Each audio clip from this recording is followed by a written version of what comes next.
성도 여러분 안녕하십니까? 행복한 안식일이 시작되는 시간입니다. 한 주일 동안 연말 기도주일을 통해서 말씀의 큰 은혜를 받고 계시리라고 생각합니다. 오늘 이 저녁에도 밤비 신드롬이라고 하는 제목을 통해서 우리의 심령을 새롭게 하시는 하나님의 말씀으로 큰 은혜 얻게 되기를 간절히 바랍니다. 행복한 시간 되십시오. 하늘에 계신 하나님 아버지, 이제까지 인도하여 주신 하나님의 은혜에 감사드립니다. 저희들 하루하루 살면서 불안과 어수선함과 초조함으로 하나님의 손길이 개업되어 주시기를 간절히 기다리고 있습니다. 이 연말 기도 주일, 이제까지 살면서 주님의 말씀에 어긋나는 삶을 깨닫고 우리 자신을 돌아보는 시간이 되어서 주님과 가까이 하지 못한 것, 죄된 우리의 마음과 행동, 잘못된 것 주님 앞에 내어놓고 고침받기를 기도합니다. 온 세상 사람들이 불안한 가운데 있지만 하나님을 더 의지함으로 주님의 나라를 더 사모하는 저희들이 되도록 도와주시옵소서. 강사 목사님께 함께 하셔서 그 말씀을 통하여 위로받고 힘과 용기를 가지고 하늘을 바라볼 수 있도록 도와주시옵소서. 또한 하나님께 영광 돌리는 시간이 되도록 도와주시길 예수님 이름으로 기도합니다. 아멘.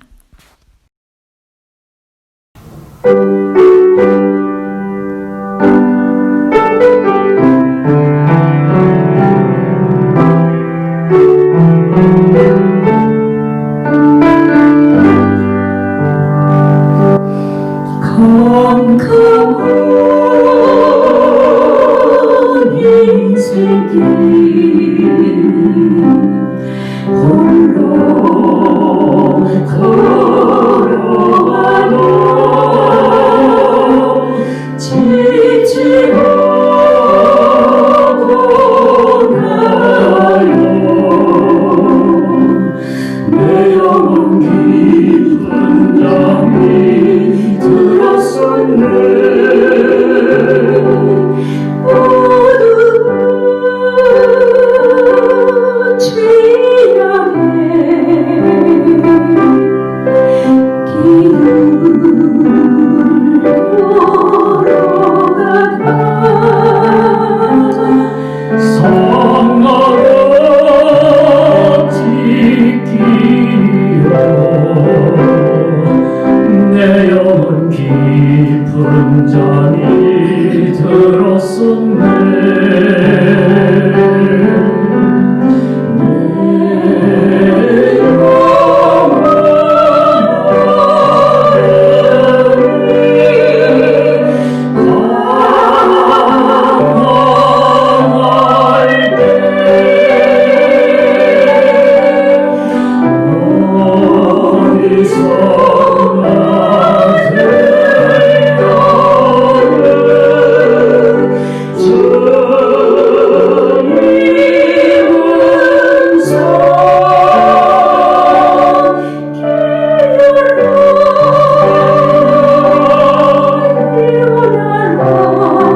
여러분 안녕하세요. 행복한 안식일 첫 시간입니다. 이 특별한 기회를 통해서 함께 말씀을 연구하게 하신 하나님께 감사를 드립니다. 최근에 코비드-19 백신에 대한 소식이 우리를 참 많이 반갑게 합니다. 그러나 그 백신보다 더 중요한 것은 우리의 영적인 건강에 문제가 왔을 때 또 그것을 방지하기 위한 영혼의 백신, 회복의 백신이 아니겠습니까? 아무쪼록 우리가 이번 기간 동안에 성경의 말씀을 통해서 살펴본 이스라엘의 경험이 오늘 우리의 삶의 회복의 백신으로 효력이 발생하므로 우리 모두가 다 영적인 강건함으로 마침내 영원한 본향의 안식을 누릴 수 있게 되기를 간절히 바랍니다. 오늘의 본문은 여호수아 7장입니다. 이 본문은 우리를 이스라엘 백성들의 여리고성 함락 이후에 아이성과의 전투에서 완전히 패배한 사건으로 인도합니다. 완전히 패했습니다. 만만하게 보고 이기러 갔다가 36명이 죽고 완전하게 패배하고 돌아왔습니다. 이스라엘로서 이것은 분명한 위기였습니다. 실패였죠. 그러나 위기 속에서 하나님께서 주기를 원하셨던 이스라엘 백성들이 반드시 경험해야 할 교훈이 있었습니다. 오늘 이 시간에 그 위기와 실패로부터 회복하는 몇 가지 원리들을 함께 생각해 보면서 하나님의 음성을 듣게 되시기를 간절히 바랍니다. 하나님께서 오늘 우리에게 이 본문을 통해서 무엇을 말씀하시는가?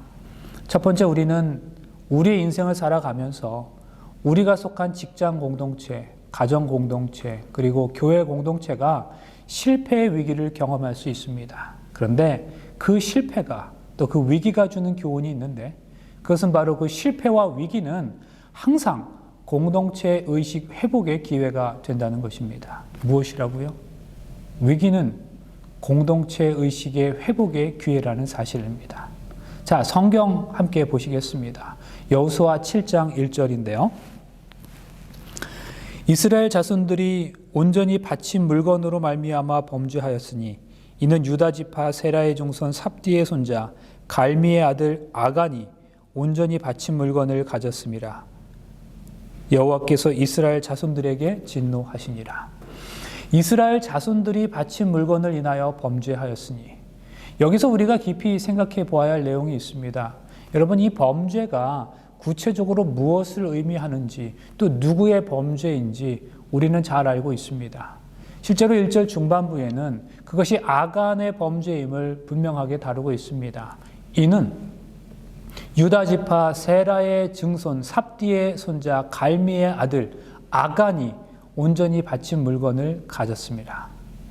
여러분, 여기 한 번뿐이 아닙니다. 또 보세요. 삽디의 가족 각 남자를 가까이 나오게 하였더니 유다 지파 세라의 증손이요 삽디의 손자요 갈미의 아들인 아간이 뽑혔더라. 분명하지요? 아간의 죄로 인해서 이스라엘이 패배를 당하고 수치를 당한 것이었습니다. 그런데 성경은 그것을 그저 아간만의 죄라고 지적하지 않고 1절의 말씀에서 그 범위를 더 확대하고 있습니다.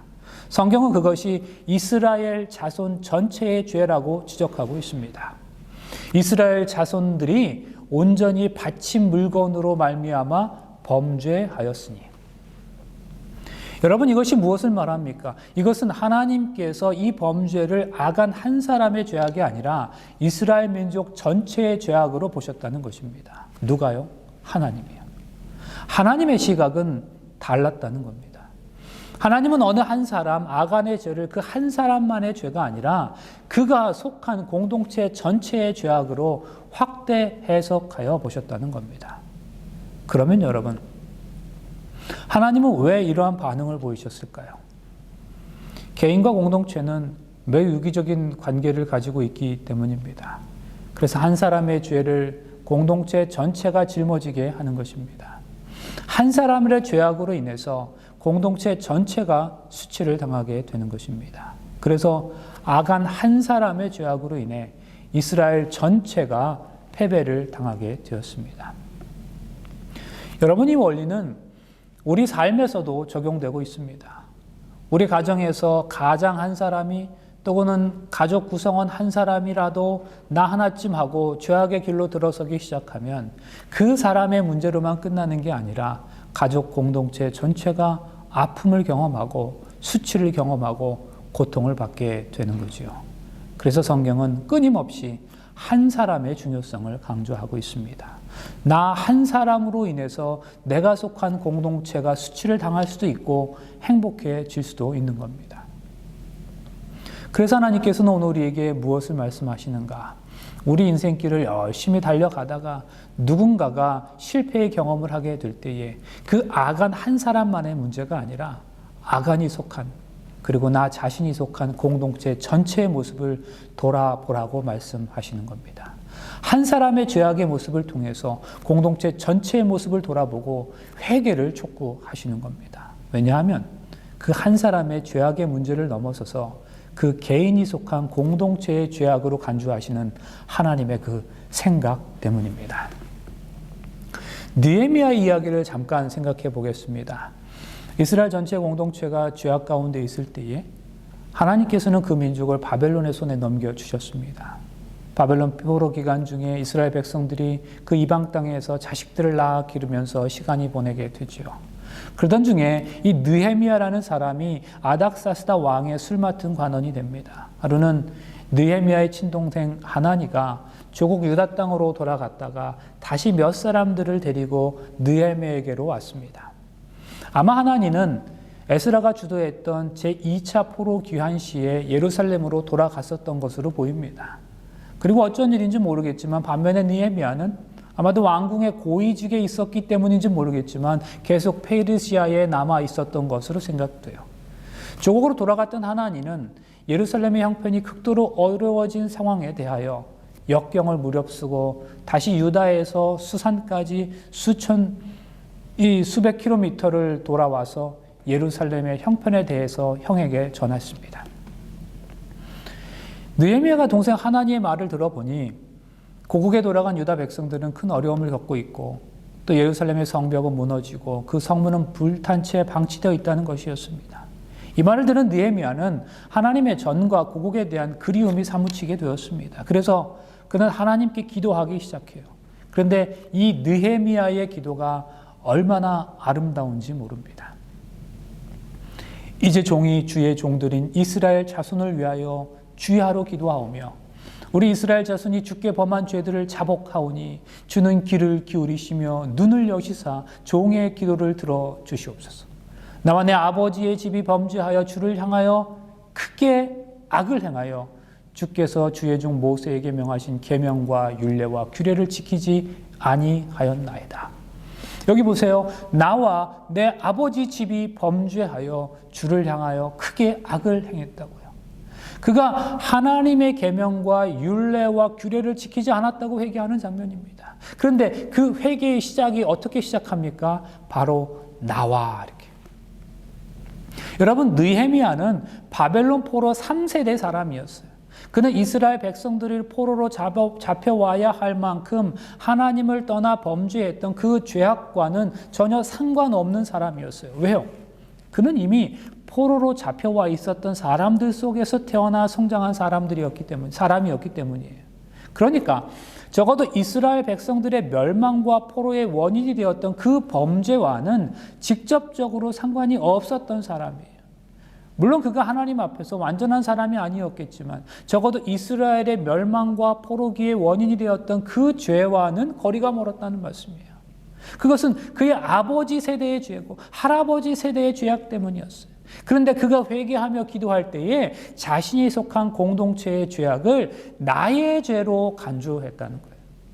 그의 의식 속에는 하나님의 의식이 있었다는 거예요. 자신의 조상의 죄를 공동체 전체의 죄악으로, 그래서 그것을 공동체에 속한 나의 죄로 간주했다는 거예요. 여러분, 이것이 무엇을 말씀하는지 아시겠어요? 나 한 사람의 죄악이 공동체 전체에 영향을 미쳐서 그 공동체를 실패하게 하고 수치스럽게 할 수도 있는 것처럼, 반대로 공동체 전체에서 일어나고 있는 죄악을 나는 그 공동체 죄악의 범주 안에 실제로 들어가 있지 않다 할지라도 공동체 의식을 가지고 그것이 마치 나의 죄인 것처럼 간주하여 내가 철저하게 하나님 앞에 공동체 의식으로 기도할 때에 하나님께서 느헤미야의 기도를 기뻐 받으시고 이스라엘을 회복해 주시는 놀라운 은혜를 베풀어 주셨던 겁니다. 그래서 여러분, 우리는 인생의 위기, 실패의 위기에서 나는 정말 괜찮은가 물을 수 있어야 합니다. 누군가의 실패를 보면서 뒤에서 수근거리며 아, 참 어리석다, 바보 같다, 쌤통이다 이렇게 할 게 아니라 그것을 그와 내가 속한 공동체의 실패로 인식하고 내 공동체와 나 개인의 신앙과 영성을 회복하고자 하는 노력이 필요합니다. 여러분, 그게 가족이죠. 가족 구성은 누군가의 아픔과 어려움이 가족 전체의 어려움이잖아요. 우리가 정말 하늘 가족이라고 한다면 우리도 교회도 진짜 그래야 되는 거 아니겠습니까? 그러므로 이렇게 오늘 내가 혹은 누군가가 현재 만나고 있는 인생의 실패 위기를 우리들 각자가 속한 공동체 의식의 회복의 기회로 삼을 때에 하나님께서는 우리가 경험하는 이 위기를 반드시 기회로 바꾸어 주실 것입니다. 스텐버그라고 하는 독일의 평범한 화가가 있었습니다. 그는 명목상의 그리스도인이었습니다. 거듭난 그리스도인이 아니라 그저 교회를 들락날락거리는 그런 그리스도인이었다는 말씀입니다. 화가 스텐버그는 어느 날 성 제롬 대성당 신부의 요청으로 십자가에 달리신 예수님을 그림을 그리게 되었습니다. 근데 얼마간 열심히 작업하던 이 스텐버그가 갑자기 그리던 그림을 중단합니다. 그림값을 적게 주겠다는 이야기를 들었기 때문입니다. 스텐버그는 내심 그림값을 다시 흥정할 생각이었던 거죠. 그 와중에 스텐버그는 다른 그림을 그리고 있었는데 이 페피타라고 하는 이름을 가진 집시를 모델로 한 세속적인 그림이었습니다. 하루는 작업하다가 잠시 쉬는 시간에 이 페피타가 한쪽에 팽개쳐져 있던 십자가의 그림을 보다가 이 스텐버그에게 물었습니다. 저건 무슨 그림이에요? 예수님에 관한 그림입니다.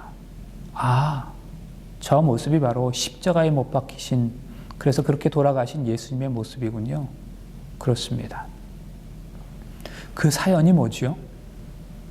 스텐버그는 예수님에 대해 무지한 집시 여인의 질문이 귀찮았지만 간단하게 자기도 들어서 아는 예수님의 이야기를 들려주었습니다.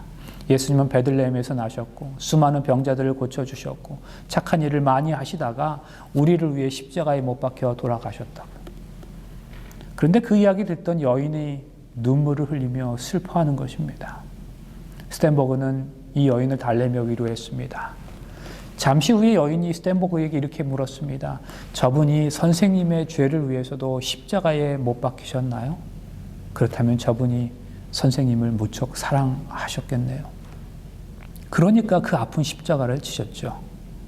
그리고 선생님도 저분을 무척 사랑하시겠네요. 그런데요, 저는 저분을 위해서 무엇을 해야 할까요? 하나님을 믿으세요. 화실 밖을 나가는 이 집시 여인의 얼굴에는 희망과 화평이 가득했습니다. 그런데 이 여인이 돌아간 후부터 스텐버그의 머릿속에서 그 여인의 질문이 사라지지 않는 겁니다. 저분이 선생님을 위해서도 십자가에 못 박히셨나요? 계속해서 떠오르는 그 말이 괴로워서 그는 견딜 수가 없었습니다. 그날 밤 그는 자신이 그린 그림 앞에 무릎 꿇고 눈물로 회개했습니다. 주님, 저는 주님을 머리로만 믿었습니다. 이제 남은 생애를 주님을 위해 살기를 원합니다. 그리고는 그는 자신의 그림 밑에 이런 문장을 써놓았습니다. 내 너를 위해 몸 바쳐 피 흘렸건만 너 나를 위해 무엇하느냐. 완성된 그의 그림은 düsseldorf의 한 미술관에 걸리게 되었고 많은 사람들이 보게 되었습니다.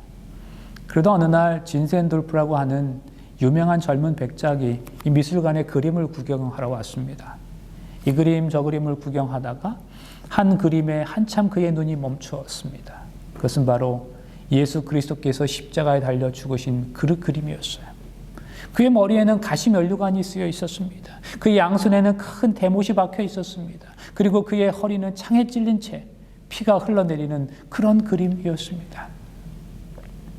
진센돌프가 십자가에 달려서 죽으시는 그 예수님의 그림의 그 모습을 본 순간 그 예수님의 허리에서 피가 정말로 흘러내리는 것 같은 그런 느낌을 받게 되었습니다. 피가 실제로 흘러내리고 있는 것이었습니다. 이 진센돌프는 큰 충격을 받게 됩니다. 그리고 그 앞에 그 자리에서 무릎을 꿇었어요. 그리고 그는 회개의 기도를 올립니다. 예수님, 나의 죄 때문에 피를 흘리고 죽으셨는데 나는 주님을 위해 아무것도 한 게 없습니다. 저의 죄를 용서해 주십시오라고 기도를 드렸습니다. 그 충격적인 이 사건이 진센돌프의 삶을 180도 바꾸어 놓았습니다. 지금까지 자기만을 위해 살던 이 진센돌프는 이제는 하나님을 위해 살고 이웃을 위해 사는 사람으로 변화되었습니다. 그는 많은 재산을 처분하여 모라비안 형제단이라는 선교단체에 헌금을 하고 그 자신도 선교단원의 일원이 되었습니다. 모라비안 선교단은 그 자금으로 아메리카 대륙에 가서도 복음을 전했는데 어느 날 그들 중 2명의 선교사가 이 아메리카에서 복음을 전하고 돌아오다가 해상에서 큰 폭풍우를 만나게 되었습니다. 그 상황에서 울부짖으며 엄습한 죽음 앞에 고통스러워하는 사람들 가운데서 이 2명의 모라비안 선교사들은 배의 갑판에 앉아 평온한 얼굴로 손을 붙잡고 찬송을 불렀습니다. 그런데 그 모습을 부끄러운 마음으로 지켜보던 한 사람이 있었는데 그가 바로 32살의 존 웨슬레 목사였습니다. 그는 지금 선교의 부르심을 받고 미국에 갔다가 그 선교에서 실패하고 커다란 좌절감을 가지고 다시 대서양을 건너 영국으로 돌아가던 길이었습니다. 그러다가 큰 폭풍을 만나 죽을 지경에 이르렀고 그도 두려움과 죽음 앞에 공포로 떨고 있었는데 그 2명의 모라비안 선교사를 발견한 것이었어요. 목사인 나도 이렇게 죽음의 공포로 떨고 있는데 어떻게 이들은 그렇게도 평안할 수 있을까?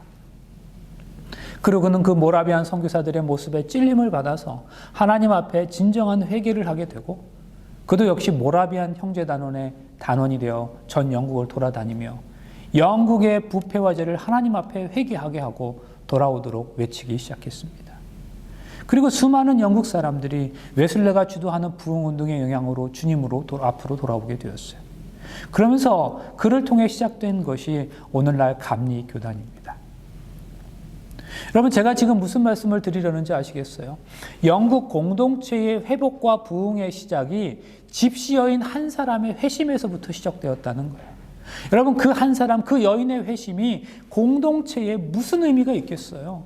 그 개인적인 사건이 어떻게 공동체에 영향을 줄 수 있겠습니까? 그냥 나 하나 은혜 받고 하나님 경험하며 살아가는 것이 그가 나에 속한 공동체에 무슨 의미가 있겠냐고요. 그냥 나 하나 감격하며 행복하며 살아가는 거 아니겠냐고요. 그러면 족한 거 아니에요? 사실 우리는 이렇게 생각합니다. 그런데 그게 아니랍니다. 한 사람의 변화가 이렇게 중요하다는 거예요. 한 연인의 감격의 눈물이 화가 스텐버거를 변화시켰고 스텐버거의 회개를 통해 진센돌프 백작이 변화되었으며 진센돌프 백작이 변화되자 모라비안 형제단이 새롭게 되었고 결국 모라비안 형제들을 통해서 웨슬레가 변화되었고 웨슬레의 변화를 통해서 전 영국이 변화되었기 때문입니다. 한 사람으로 인해 공동체가 변화되는 것입니다. 한 사람이 하나님 말씀에 굴복하고 하나님 앞에 돌아오면 그냥 그 한 사람의 회복으로 끝나는 게 아니라 마치 한 사람 아간으로 인해서 이스라엘 전체가 패배를 당하고 수치를 당했던 것처럼 반대로 한 사람이 회개하고 하나님께로 온전히 굴복하면 그 한 사람 때문에 그가 속한 공동체가 변화되고 부흥될 수 있음을 기억하게 되시길 간절히 바랍니다. 집시여인 한 사람의 변화가 회개가 영국 전체를 변화시켰어요. 그러므로 사랑하는 여러분, 내가 만나고 있는 현실에서 실패 위기를 경험하고 있다면 오늘 우리가 속해 있는 공동체의 의식을 회복할 수 있는 기회로 삼게 되길 바랍니다. 그리고 그 공동체를 위해서 그것이 마치 나의 죄인 것처럼 하나님 앞에 회개하는 그 한 사람이 우리들 각자가 되시기를 간절히 바랍니다. 둘째로 오늘의 본문을 통해서 하나님께서 우리에게 주시기를 원하는 메시지는 위기는 그것으로 끝이 아니라 내일을 위해 준비할 기회가 된다는 사실입니다. 여기 여호수아가 이렇게 말합니다. 여호수아 7장 7절에 이르되 슬프도소이다. 주 여호와여 어찌하여 이 백성을 인도하여 요단을 건너게 하시고 우리를 아모리 사람의 손에 넘겨 멸망시키려 하셨나이까. 우리가 요단 저쪽을 만족하게 여겨 거주하였더라면 좋을 뻔하였나이다. 여호수아는 이 실패의 상황을 멸망의 징조로 생각하고 슬프다고 고백했습니다. 사실 우리도 그렇습니다. 우리도 실패하고 위기를 만나면 그것이 끝인 것으로 생각합니다. 길이 없는 것으로 생각합니다. 일의 결과로 생각해요. 절망하는 거지요. 그러니까 9절에서도 같은 내용을 반복합니다. 가나안 사람과 이 땅의 모든 사람들이 듣고 우리를 둘러싸고 우리 이름을 세상에서 끊으리니 주의 크신 이름을 위하여 어떻게 하시려 하시나이까. 우리 이름을 세상에서 끊으리니 여러분 끝났답니다. 실패하고 나면 우리는 생각해요. 끝났다고 생각해요. 그런데 그때 여호수아가 한 가지 알지 못한 게 있었어요. 하나님이 주신 실패와 위기 속에는 하나님이 생각하신 그 다음을 위한 준비가 있다는 사실을 그는 알지 못했습니다. 10절을 보실까요? 여호와께서 여호수아에게 이르시되 일어나라 어찌하여 이렇게 엎드렸느냐. 왜 끝이라고 생각하느냐? 일어나랍니다. 끝이 아니래요. 결론이 아니랍니다. 이것은 과정이라는 거예요. 내일을 위한, 다음을 위한 기회라는 것입니다. 너는 일어나서 백성을 거룩하게 하여 이르기를 너희는 내일을 위하여 스스로 거룩하게 하라. 이스라엘의 하나님 여호와의 말씀에 이스라엘아 너희 가운데 온전히 바친 물건이 있나니 너희가 그 온전히 바친 물건을 너희 가운데서 제하기까지는 내 원수들 앞에 능히 맞서지 못하리라. 너희는 스스로 성결케 하여 거룩하게 하여 내일을 기다리라.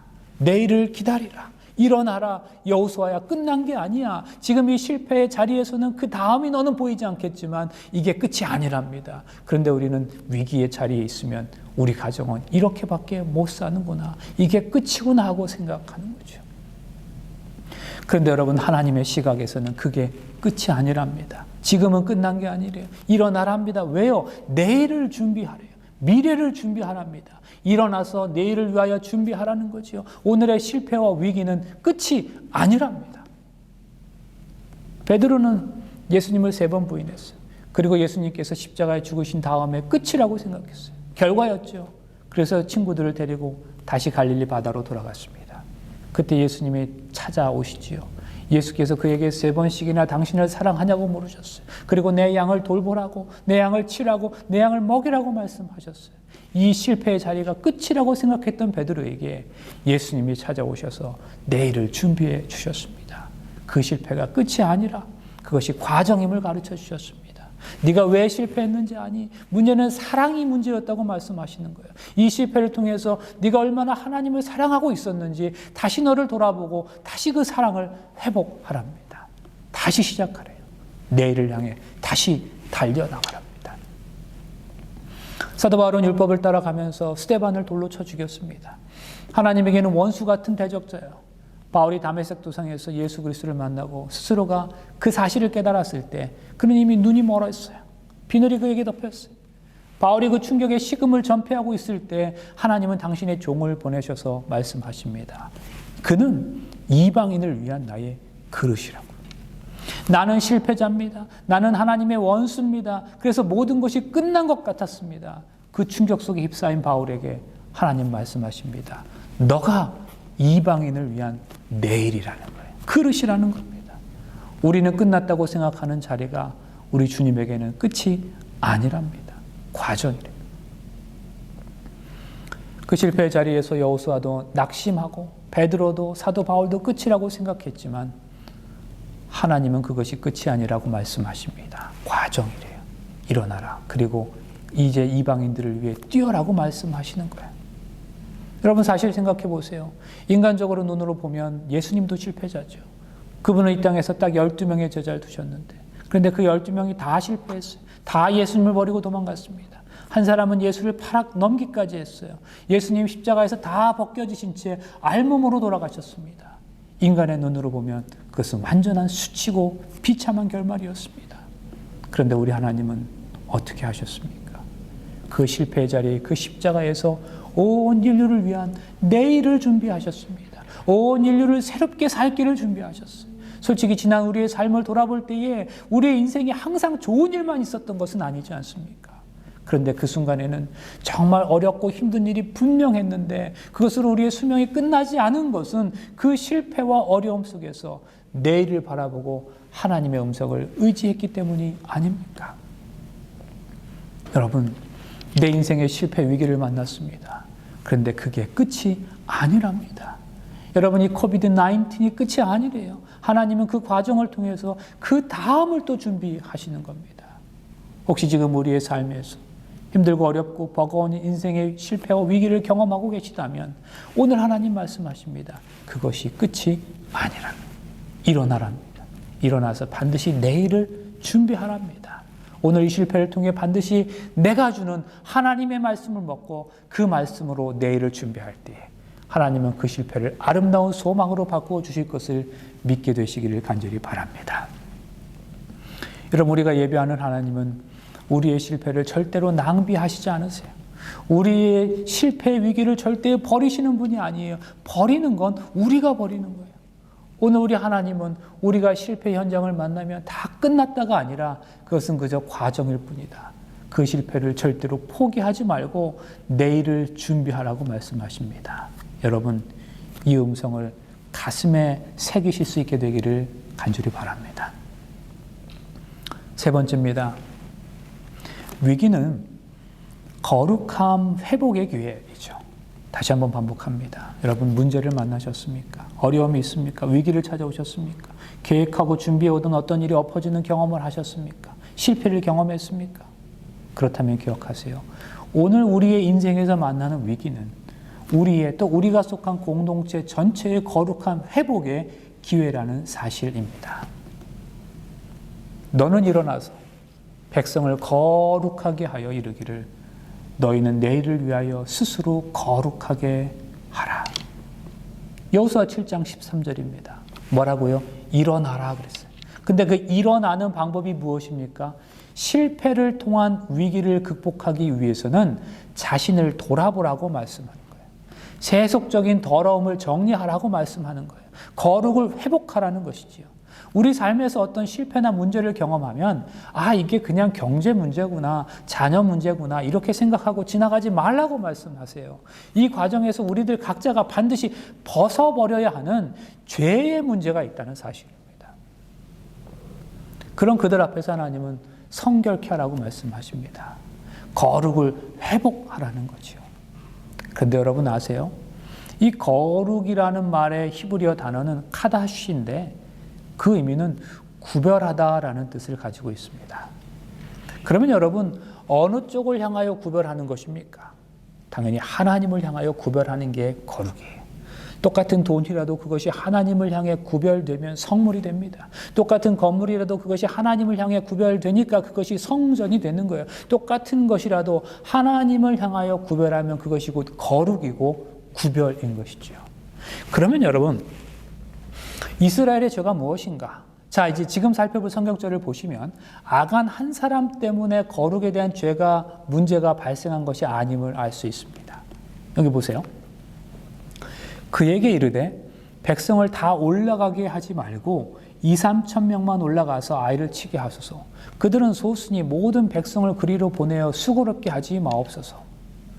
이스라엘 백성들이 아이를 치러 올라갈 때에 2-3천 명만 올라가자고 했습니다. 왜 그랬어요? 상대가 소수기 때문이라 그랬어요. 여러분, 이스라엘 백성들이 가나안 땅을 점령할 때 매우 중요한 한 가지가 바로 이 거룩의 개념이었어요. 여러분, 거룩이 뭐라고요? 이 가나안 땅 전쟁은 누가 하는 겁니까? 하나님이시죠. 하나님 전쟁이에요. 그런데 이스라엘 백성들이 오해한 것이 있었는데 그들은 소수니 그랬어요. 군대의 숫자가 전쟁을 하는 것이라고 오해했어요. 전쟁에서 한번 승리하고 나서서 그들은 소순이라고 말하면서 하나님이 하시는 전쟁을 이제는 내 군대의 숫자가 하는 것이라고 생각했어요. 여러분, 거룩이 뭐라고요? 하나님의 것으로 구별해 드리는 것이 거룩이라고요. 그러니 전쟁도 그들은 하나님께로 넘겨드려야 했어요. 그런데 이 전쟁을 이스라엘 백성들이 하려고 하는 거예요. 그러니 그들이 이렇게 말합니다. 모든 백성을 그리로 보내어 수고롭게 마옵소서. 뭐 하지 말라고요? 이 전쟁이 어느새 이스라엘이 수고해야 승리할 수 있는 전쟁이 되어버렸어요. 이것이 왜 그렇습니까? 하나님께서 우리에게 스스로 성결하라고 거룩하라고 한 것은 오늘 내 삶의 현장에서 일어나는 수만 가지 일 앞에서 우리가 이 거룩을 잊어버리고 있다는 거예요. 나의 노력과 나의 땀과 나의 수고와 내 헌신이 내 가정을 지키는 것이라고 오해하고 있다는 거예요. 이 전쟁을 힘으로 하는 전쟁, 숫자로 하는 전쟁, 군대로 하는 전쟁으로 오해해버렸어요. 그래서 이 전쟁을 하나님께 구별해서 밀어들여서 하나님의 거룩한 전쟁이 되도록 해야 하는데 그것을 나한테로 가지고 와서 내가 하는 전쟁, 내 땀으로 하는 전쟁, 내 수고와 내 힘으로 하는 전쟁, 인간적인 전쟁이 되게 함으로 거룩함을 상실해버렸어요. 여러분, 이건 아간만이 죄 지은 게 아니에요. 왜 이것을 하나님께서 이스라엘 전체의 죄로 간주하셨는가? 그들의 마음속에서 이 거룩을 상실해버렸기 때문이에요. 사랑하는 여러분, 오늘 시간 정직하게 스스로 돌아보시기 바랍니다. 나는 정말로 하나님께 드려야 할 것들을 나에게로 취하고 있지는 않은가?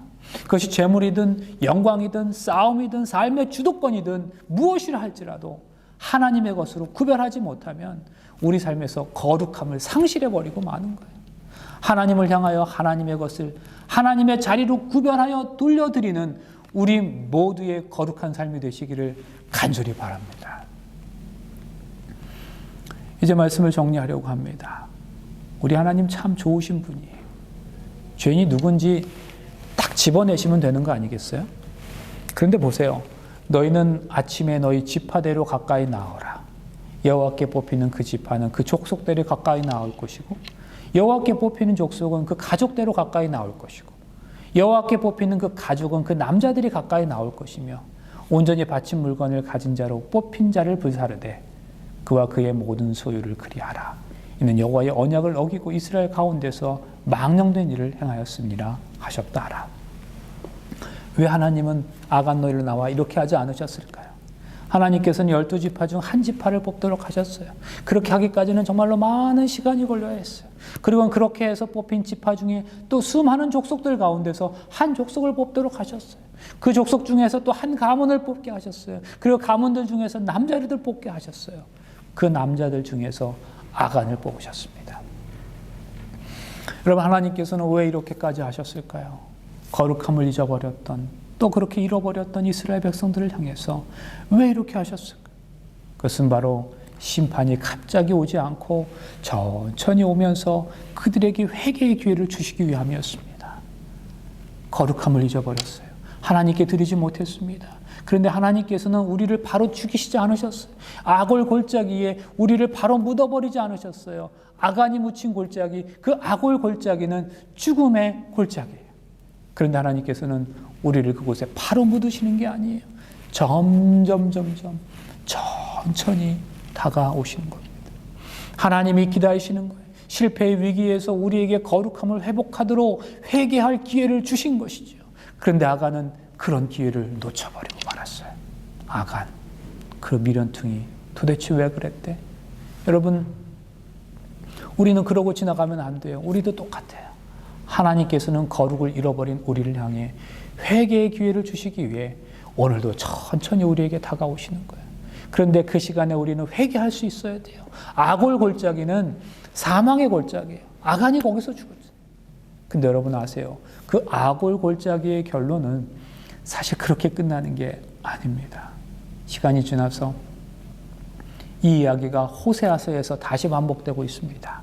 호세아서 2장 14절 15절. 그러므로 보라, 내가 그를 타일러 거친 돌로 데리고 와서 말로 위로하고 거기서 비로소 그의 포도원을 그에게 주고 아골 골짜기로 소망의 문을 삼아 주리니 그가 거기서 응대하기를 어렸을 때와 애굽 땅에서 올라오던 날과 같이 하리라.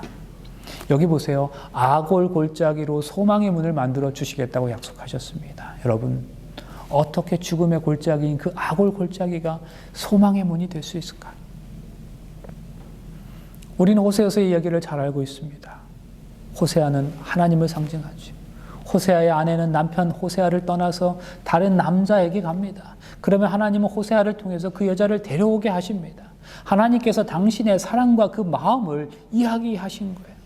이스라엘 백성을 아내로 맞이하셨는데 이스라엘은 남편 하나님을 버리고 다른 남자 우상을 섬기는 거예요. 호세아서는 그런 중에서도 여전히 참으시고 인내하시는 하나님의 사랑을 이야기하는 겁니다. 그런데 바로 그러한 내용을 다루고 있는 호세아서에서 갑자기 아골 골짜기를 언급해요. 그리고 동시에 소망의 문도 언급하는 겁니다. 그런데 아골 골짜기가 소망의 문이 되게 하시겠다는 거예요. 그러면 과연 어떤 때에 그 아골 골짜기가 소망의 문이 될 수 있는가? 그런데 여러분 아세요? 호세아서에 기록된 소망의 문이라는 이 표현을 히브리어로 살펴보면 정말 소름이 끼칩니다. 이 단어가 히브리어로 티꾸아라는 말로 표현되어 있어요. 근데 아세요? 이 단어가 라합이 여리고성에서 내렸던 붉은 줄을 의미할 때 쓰였던 바로 그 히브리어 단어입니다. 여러분 우리가 이 말씀을 확인하려고 지금까지 달려왔어요. 여러분 놀랍지 않습니까? 라합의 붉은 줄이 무엇을 의미합니까? 멸망에 가는 여리고성에서 그 무시무시한 헬렌법이 선포된 폭풍의 소용돌이 가운데서 유일하게 살아남을 수 있었던 표식이 바로 이 붉은 줄이었습니다. 이 붉은 줄을 통해서 라합과 그 가족이 구원을 얻었어요. 여러분 언제 우리 인생에 소망이 있어요? 죽은 인생, 아골 골짜기에서 이미 죽은 인생이 어떻게 소망을 가질 수 있겠습니까? 거룩함을 잊어버렸던 백성이 예수 그리스도의 십자가 앞에 나와 그 보혈을 의지하고 진심으로 참여할 때에 당연히 죽음의 무덤이 되는 그 아골 골짜기가 소망의 문이 될 수 있는 것은 오직 예수 그리스도의 십자가 보혈의 능력뿐이라는 것입니다. 우리에게 정말 위기 속에서도 기회가 있다면 참된 기회는 예수 그리스도의 십자가뿐임을 기억하게 되시기를 간절히 바랍니다. 우리 인생의 영적인 회복을 위한 백신은 오직 이것뿐이에요. 이 보혈의 능력 앞에 나가면 아골 골짜기에서 죽어야 할 우리에게 다시 기회를 주시는 거예요. 뿐만 아니라 오늘이 끝이라고 생각하는 우리에게 일어나야 오늘은 그저 과정일 뿐이야. 일어나라 여호수아야. 일어나라 아들아. 지금 일어나서 너의 잃어버렸던 거룩 네가 하는 거 아니잖아. 네가 살아온 것은 네 힘으로 한 게 아니잖아. 나 여호와에게 다 맡겨보라. 나에게 밀어주라 하시는 하나님의 음성을 듣게 되는 거죠. 밤비 신드롬이라는 말이 있습니다. 이 밤비는 디즈니 만화에 나오는 아기 사슴이에요. 동물원이나 숲에서 아기 사슴을 발견한 사람들이 그 아기 사슴이 귀여워서 다정하게 한번 쓰다듬어 주면 그 이후에 이 아기 사슴은 절대로 어미 품으로 돌아가지 못한다 그래요. 이 어미 사슴은 새끼 사슴을 알아보는 유일한 방법이 있는데 그건 냄새를 통해서인데 그런 아기 사슴 몸에 사람의 냄새가 배게 되면 그것이 아주 미비한 것일지라도 어미 사슴은 자기 새끼가 아니라고 판단하게 되고 다시는 그래서 아기 사슴을 거들떠보지도 않는다고 그럽니다.